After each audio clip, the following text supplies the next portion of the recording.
नमस्कार, मेरे चैनल में आपका बहुत बहुत स्वागत है। हजारों कन्यादान गीत सुनाने। बचपन से पाला बेटी तन मन लगा के, बचपन से पाला बेटी तन मन लगा के,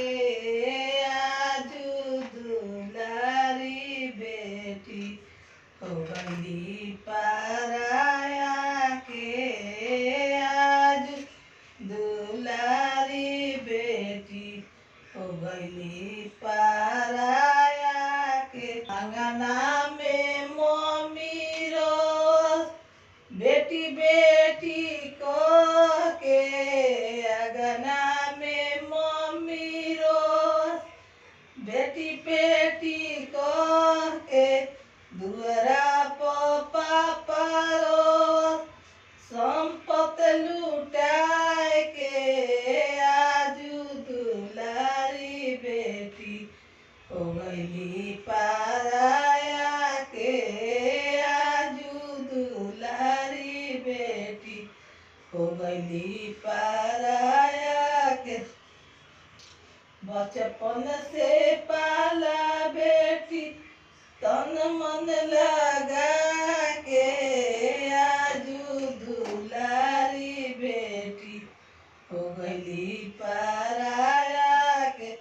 दुआरा अंगना में चाची रोज बेटी बेटी को के, अंगना में चाची रोज बेटी बेटी को के, दुआरा चाचा रोज संपत लुटा के, दुआरा चाचा रोज संपत लुटा के, आजू दुलारी बेटी हो गई पराया के, आजू दुलारी बेटी हो गई पराया के।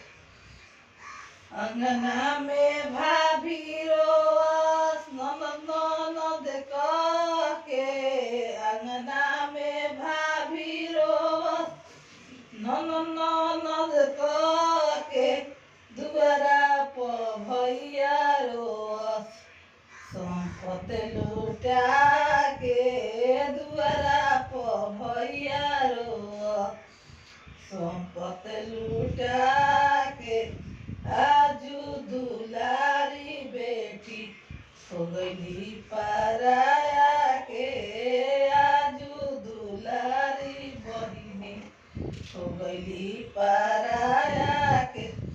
बचपन से पाला बेटी तन मन लगा के, बचपन से पाला बेटी तन मन लगा के, आजू दुलारी बेटी हो गई पराया के, आजू दुलारी बेटी हो गई पराया के।